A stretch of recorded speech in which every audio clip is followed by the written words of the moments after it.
사도행전 13장 1절부터 3절까지 읽겠습니다. 안디옥 교회에 선지자들과 교사들이 있으니 곧 바나바와 니게르라는 시몬과 구레네 사람 루기오와 분봉왕 헤롯의 젖동생 마나엔과 및 사울이라. 주를 섬겨 금식할 때 성령이 이르시되 내가 불러 시키는 일을 위하여 바나바와 사울을 따로 세우라 하시니 이에 금식하며 기도하고 두 사람에게 안수하여 보내니라. 아멘. 기도하겠습니다. 하나님 아버지 감사합니다.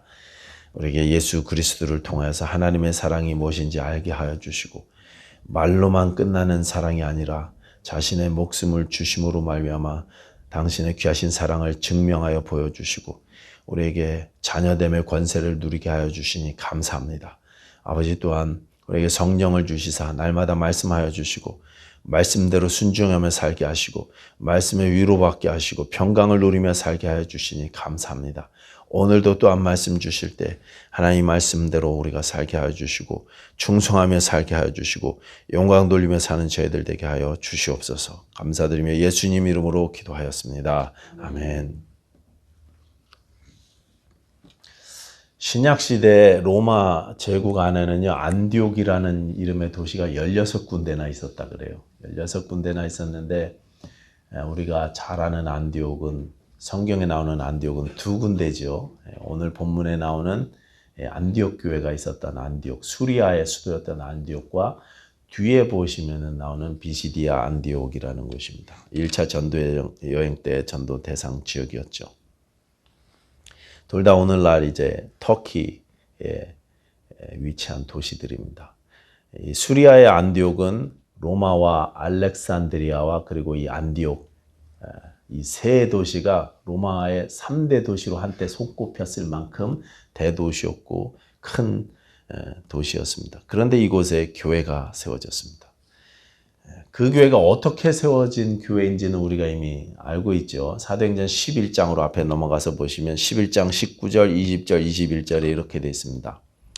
그때 스데반의 일로 일어난 환란으로 말미암아 흩어진 자들이 베니게와 구브로와 안디옥까지 이르러 유대인에게만 말씀을 전하는데 그 중에 구브로와 구레네 몇 사람이 안디옥에 이르러 헬라인에게도 말하여 주 예수를 전파하니 주의 손이 그들과 함께 하심에 수많은 사람들이 믿고 주께 돌아오더라. 이게 안디옥 교회의 시작이었습니다. 피난민 교회였습니다.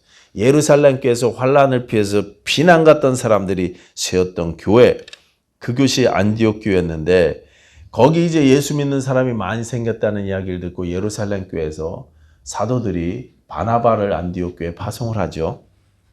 그리고 그 바나바가 당시에 고향에 머물러 있던 바울, 사울을 찾아서 데리고 와서 함께 안디옥에서 사역을 같이 시작하게 됩니다. 그 교회는 한마디로 피난민 교회였는데 이 불안해 보이고 위태로워 보이는 이 교회가 오늘 본문 이후로 세계 선교의 중심지, 중심 교회가 되겠습니다. 그래서 사도행전이 1장부터 12장까지는 예루살렘 교회 중심이라고 한다면 13장부터 마지막까지는 이 안디옥 교회 중심이다, 이렇게 말할 수 있게 된 것입니다. 자, 이 교회 지도자들이 있었는데 1절에는 그분들이 총 5명이었다고 이름이 거론되고 있습니다. 자, 우리 1절을 다 같이 한번 읽어보겠습니다. 사도행전 13장 1절 시작. 안디옥 교회에 선지자들과 교사들이 있으니 곧 바나바와 니게르라 하는 시몬과 구레네 사람 루기오와 분봉왕 헤롯의 젖동생 마나엔과 및 사울이라. 바나바, 사울은 우리가 잘 아는 분들이고 니게르라 하는 시몬, 이분은 이제 니게르, 흑인이라는 뜻인 것 같아요. 영어로는 이 N워드를 사용하면 욕이죠. 흑인들에게 모욕이기 때문에 우리가 이 단어를 사용하지 못하지만 원래는 그냥 검다는 뜻입니다. 이게 검다는 뜻이고, 그래서 니게르, 흑인으로 추정되는 시몬이라는 분이 있었고, 그리고 또 한 분은 구레네 사람 루기오입니다. 구레네는 지금의 북아프리카 리비아 지역을 가리키는 말이었습니다. 그리고 마지막이 헤롯의 젖동생 마나엔이었습니다. 자, 여기 나오는 헤롯은 침례 요한을 죽이고 예수님을 재판했던 헤롯이었고, 그 헤롯과 같은 유모 아래서 자랐던 동생 마나엔이라는 분이 예수님을 믿고 안디옥 교회 교사였다는 것입니다. 그러니까 이 마나엔은 나이가 상당히 되셨던 분으로 추정됩니다. 출신 지역도 다르고 민족도 다르고 신분도 달랐던 이들이 함께 교회로 모여서 안디옥 교회에서 하나가 되었습니다. 바나바, 시몬, 루기오, 마나엔, 그리고 바울 이렇게 5분이셨어요. 근데 그 교회는 그 5명 중에 바나바와 바울을 따로 세워서 선교사로 파송하죠. 그게 2절 말씀인데요. 우리 2절에 보시면 주를 섬겨 금식할 때 성령께서 말씀하셨다 이렇게 돼 있고 3절에는 그 성령께서 말씀하신 대로 금식하고 기도하고 2사람에게 안수해서 파송했다 이렇게 나옵니다. 여기 금식했다는 말이 2절에도 나오고 3절 말씀에도 나오죠. 금식해서 성령의 말씀을 듣고 금식해서 순종하여 파송했습니다. 어떤 분들은 이제 이 금식 기도가 구약시대의 유물이기 때문에 종교의 행위일 뿐이라고 이렇게 꺼리는 분들도 계시더라고요. 그래서 이제 우리가 잘 먹고 건강한 몸으로 하나님께 확실하게 기도해야지 금식은 이 구약시대에 하던 거다. 신앙의 프랙티스다. 이렇게 말씀하시는 분들이 있습니다. 그런 주장들도 일리가 있지만 저는 때때로 우리가 금식까지라도 하면서 기도해야 될 필요도 종종 있다고 생각합니다. 오늘 본문의 안디옥 교회 첫 번째 나오는 2절의 이 금식은요, 성령의 음성을 듣기 위한 금식이었습니다. 그래서 하나님께서 이런 마음들을 우리에게 주시는데 아마 바나바나 바울에게 먼저 주셨던 것 같아요. 이런 마음을 우리에게 주시는데 이게 정말 하나님의 뜻이 확실한가? 교회가 모여서 금식하면서 섬겨서 예배하며 금식하는 가운데 하나님의 말씀을 확실한지 음성을 듣고 분별하기 위한 그런 금식을 했습니다. 그리고 두 번째 금식, 3절에 나오는 금식은 순종하기 위한 금식이었습니다. 우리를 내려놔야 순종할 수 있지 않습니까? 우리의 욕심과 우리의 뜻과 우리의 생각을 내려놓기 위한 금식이 3절의 금식이었습니다. 여러분, 교회의 핵심 지도자였던 두 분을 파송하게 되면, 만약에 그렇게 되면 교회에 큰 타격이 있지 않았겠습니까? 다른 분도 아니고 한 분은 바나바 사도고 한 분은 바울인데요. 한꺼번에 두 분을 다 보내버리면은 교회가 좀 아쉽지 않겠습니까? 어떤 분들은 계속 바나바 같은 분하고 바울 같은 분에게 계속 말씀 배우고 계속 같이 교회 생활을 하고 싶은데 근데 선교사로 나가야 한다고 하니까 우리가 이것을 확인해야 되고 그 다음에 그 말씀대로 순종하기가 쉽지 않았을 것이기 때문에 순종을 결단하기 위해서 금식까지 했던 것 같습니다. 우리도 특별히 주의 뜻을 묻기 위해서 작정하고 또 특별한 기도를 하나님께 올려야 할 때가 있습니다. 하나님의 음성을 들었다면 성령의 인도하심을 받고 또 순종하기 위해서도 금식해야 될 때가 있습니다. 말씀을 주셨는데 순종하기 쉽지 않을 때가 있죠. 분명히 이게 하나님의 뜻이라는 것을 우리가 아는데 순종하기 어려울 때가 있습니다. 그래서 내 뜻을 내려놓기 위해서도 우리가 결단하기 위해서 이렇게 특별한 기도를 해야 될 때도 종종 우리 가운데 있다는 것입니다. 안디옥 교회를 요즘 현대 우리들의 교회의 모습과 비교하면 또 바나바와 바울의 모습을 현대 우리네 목사님들, 아주 훌륭하신 목사님들과 비교하면 정말 이 안디옥 교회와 이 사도분들의 모습은 정말 파격적입니다. 그리고 어떤 면에서 우리를 살짝 이분들의 모습이 불편하게도 만듭니다. 이제 막 교회가 시작됐습니다. 사람들을 이제 불러 모으고 막 교회를 활성화시키고 점점 더 부흥시켜야 될 때 아닙니까? 자리를 잡아야 될 때 아닙니까? 그래서 바나바가 바울을 데려오기까지 했고 또 앞장 12장 1절에는 예루살렘에 있던 조카 마가까지 데리고 왔어요. 자꾸 이 사람 저 사람 모으고 교회 맨파워를 키우고 재정적인 능력도 쌓고 많은 사업도 하고 나중에는 힘이 생기면 교회 건물도 짓고 예배당도 짓고 그래야 되지 않습니까?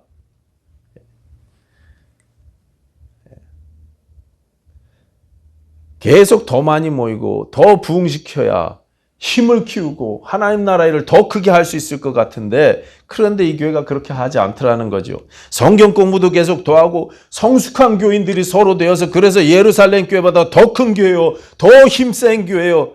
우리들 생각으로는 그래야 될 것 같아요.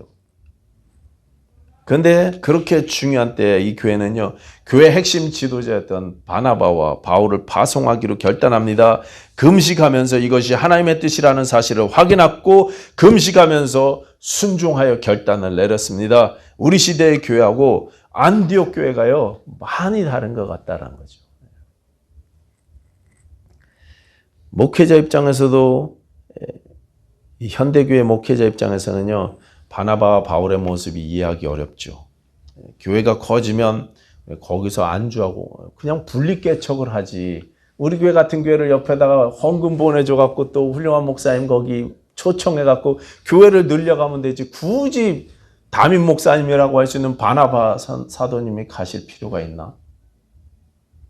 사도들은 또 교회가 이제 커지고 평안해지면 그 안에서 안주하고 누리고 싶어 하지 않겠습니까? 목회자들의 그런 연약한 모습을 지금도 우리가 너무나 많이 보고 있습니다. 그런데 안디옥 교회는요, 바나바, 바울은요, 달랐습니다. 떠나보냈습니다. 그리고 떠났습니다. 더 귀한 것이 있었습니다. 더 중요한 해야 할 일들이 있었습니다. 안디옥 교회에서 성경을 함께 공부하고 함께 기도회를 하고 사랑의 공동체를 이루어가면서 그렇게 아름답고 건강한 교회 생활을 하는 것도 너무나 중요하고 귀한 일이었지만 그것보다 더 중요하고 더 간절한 해야 할 사명들이 있었다는 것입니다. 무엇이 도대체 그렇게 더 중요했을까?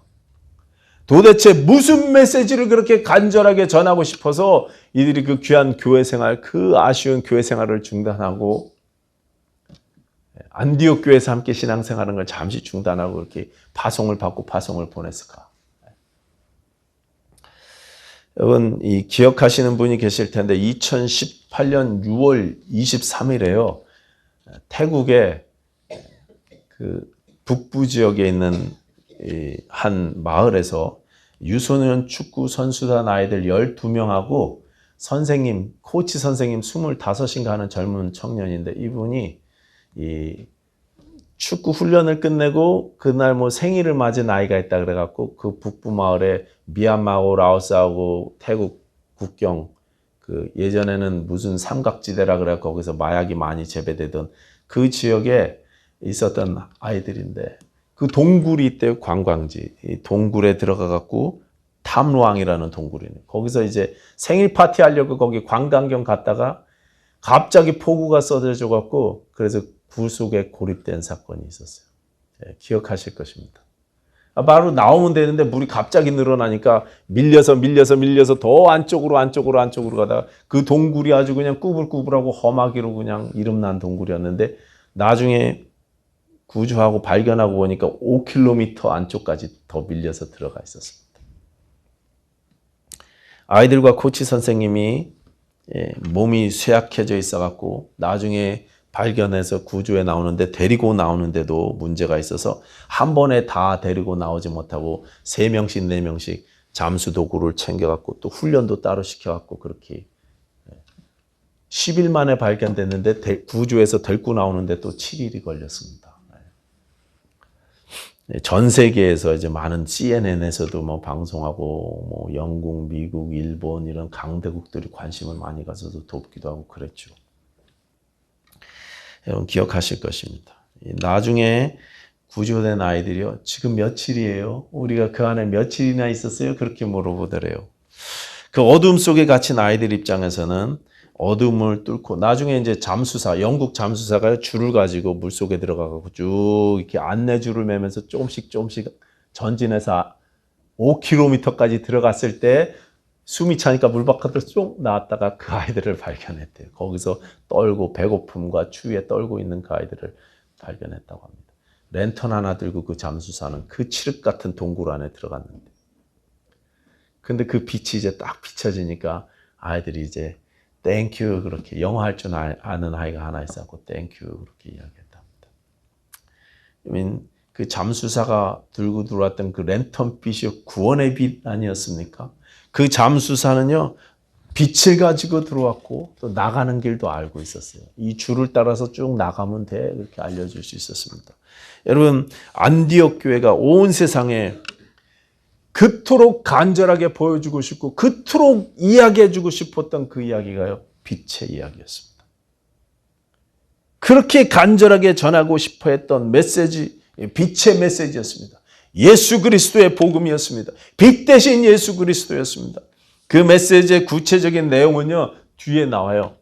오늘 본문 뒤에 한참 가서 보시면 16절부터 41절에 비시디아 안디옥에서 사도 바울이 설교한 내용이 쫙 나오는데 거기 다 나와 있어요. 그 설교 내용을 간단하게 요약하면 이렇습니다. 첫째, 이스라엘 역사는 예수 그리스도를 향해서 달려왔다. 둘째, 그런데 너희는 예수를 죽였고 하나님이 그분을 살리셨다. 세 번째, 이게 이제 설교의 핵심이었는데, 율법이 못한 것을 예수가 해냈다. 율법이 아니라 이분 예수를 통해서 죄사함을 받을 수 있으니 너에게 전하는 이 소식을 들어라. 이것이 그 설교였습니다. 이것이 그 설교였고, 이것이 그 안디옥 교회와 사도들이 그토록 자신들을 희생하면서까지 전하고 싶어 했던 메시지였습니다. 왜냐하면 그 교회는 이미 그 말씀의 능력을 체험하고 있었기 때문에 그렇습니다. 안디옥 교회는 빛 대신 예수 그리스도를 이미 체험하고 있었기 때문이었습니다. 그 말씀으로 이미 자유와 해방을 누리고 있었고 살 길을 이미 알고 있었습니다. 동굴에 랜턴빛을 가지고 아이들을 살리기 위해 들어갔던 그 잠수사처럼 알려주고 싶은 것입니다. 꺼내주고 싶은 것입니다. 예수 그리스도의 빛을 가지고 가서. 그토록 그들이 간절하게 전하고 싶었던 이 메시지가 전해지는 곳마다 소동이 있었고 열광적인 반응들이 일어났습니다. 그야말로 난리가 났습니다. 당시의 로마 사회는요, 철저한 계급 사회였습니다. 귀족들이 있었고 또 일반 시민권자들이 있었고 자유인들이, 시민권자는 아니지만 자유민들도 있었고 또 인구의 반 가까이는 노예였습니다. 그런데 앞으로 계속 나오는 메시지지만 교회가 전한 메시지가 무엇이었습니까?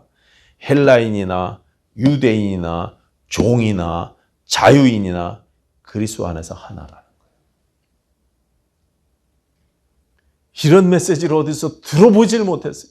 그리스도 안에서 하나라는, 황제나 노예나 그리스도 안에서 하나다. 예수 안에서 우리는 다 하나다.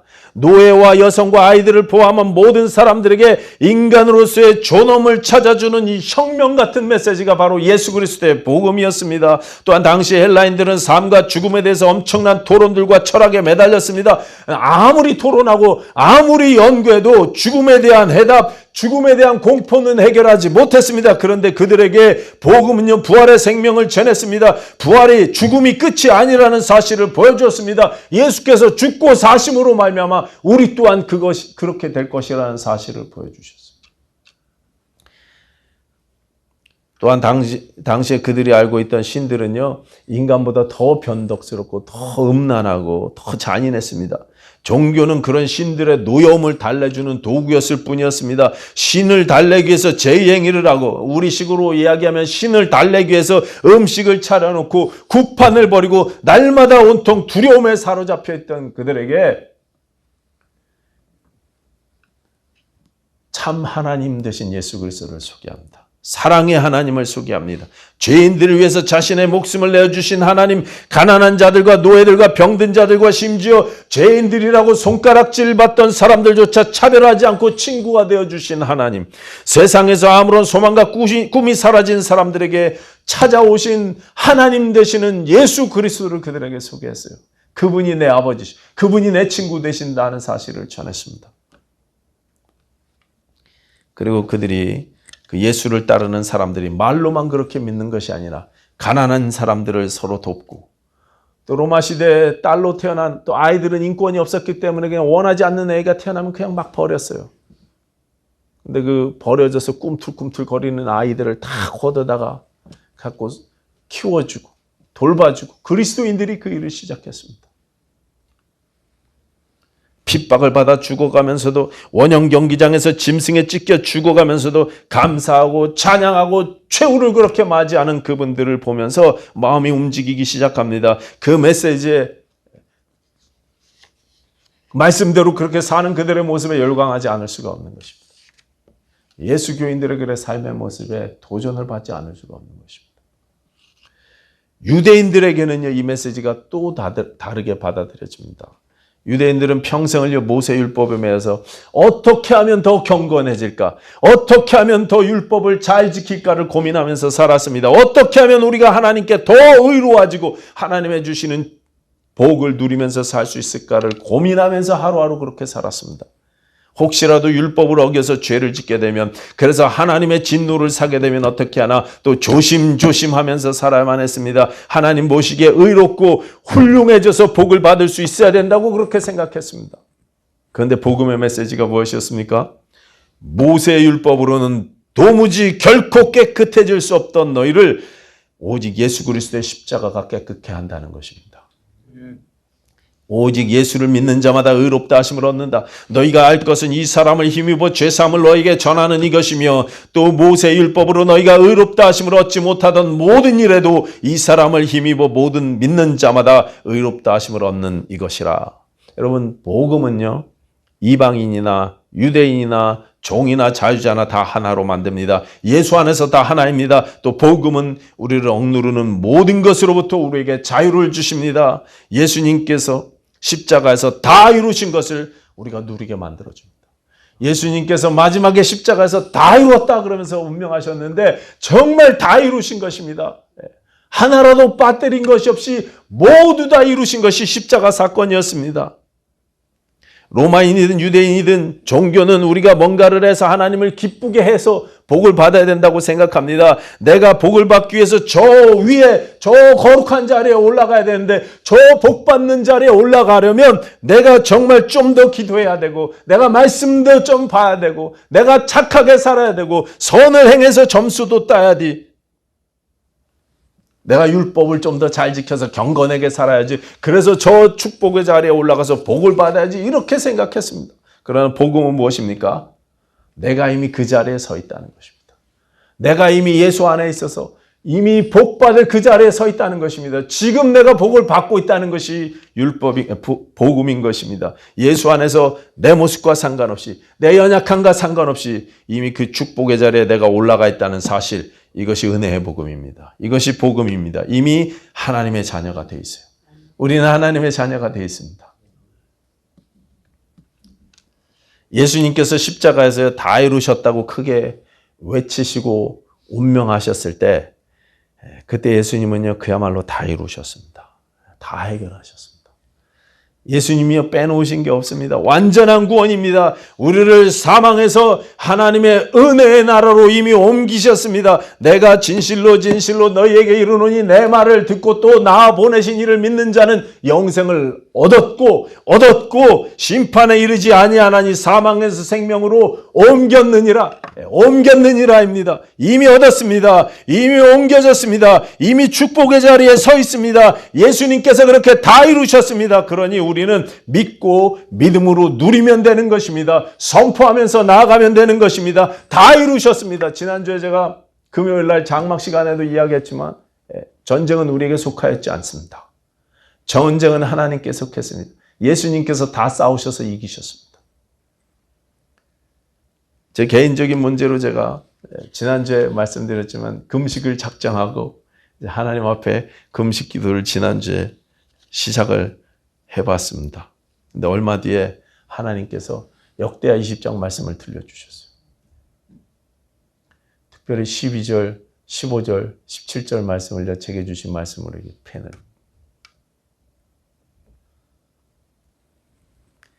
역대하 20장에는 여호사밧 왕 시대의 일이 나오는데, 그때 주변 국가였던 암몬과 모압과 마온 사람들이 연합으로 유다를 침공해 들어왔습니다. 그때 여호사밧 왕이 이렇게 기도했어요.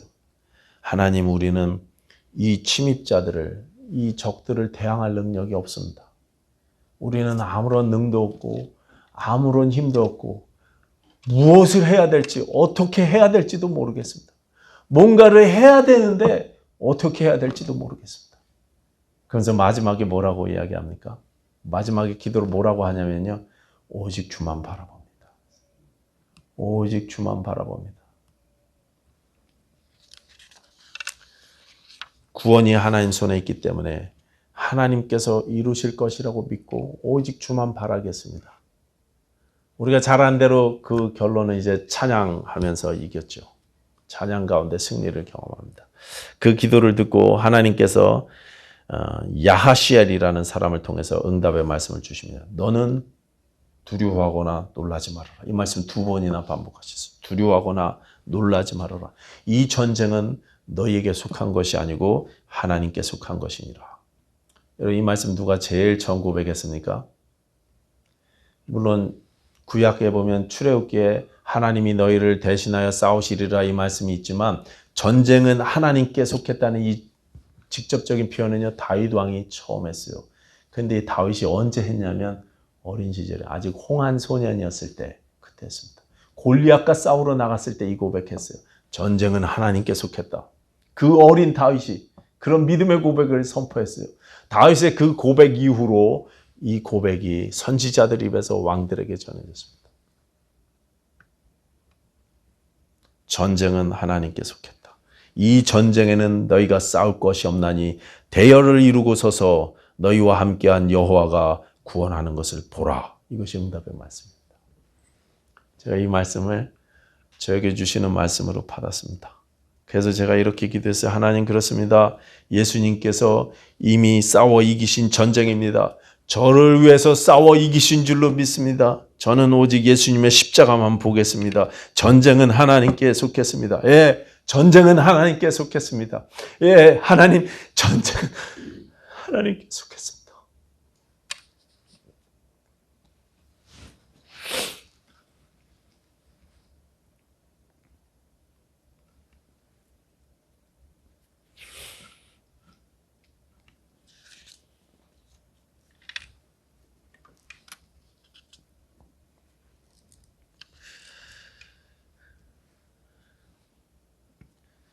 그렇습니다. 저는 엉터리 신자고 가까이 가면 냄새나는 제가 죄인이지만 그러나 예수님께서 다 이루신 은혜로 보호받는 하나님의 자녀입니다. 복받는 위치에 서 있는 하나님의 자녀입니다. 이것이 안디옥 교회가 그렇게 간절하게 전하고 싶어 했던 은혜의 복음이었습니다. 하나님의 은혜가 우리와 함께 하심을 믿으십니까? 이 은혜요 생명의 빛이 모든 사람에게 전해져야 된다는 그 사실도 여러분 믿으십니까? 안디옥 교회처럼 간절함이 내게 있는지, 그들처럼 복음을 전하고자 하는 마음의 열정이 내게도 있는지, 내 가족과 내 자녀들과 내 손주들과 내게 주신 모든 관계들 가운데 이 생명의 길을 알려주고 싶어하는 열정과 마음들이 나에게 있는지 한번 점검해 보십시다. 어떤 사람을 볼 때 저 사람도 예수 믿어야 되는데 이런 생각이 우리에게 있습니까? 저 사람을 내가 예수의 이름으로 살려야 되는데, 저 사람도 생명이 바뀌고 인생이 바뀌어야 될 텐데, 예수 믿고 변해야 될 텐데, 이런 마음이 우리에게도 있는지 한번 생각해 보십시다. 간절하게 전하고 싶어하는 메시지가 우리에게 있는지 살펴보십시다. 기도하겠습니다.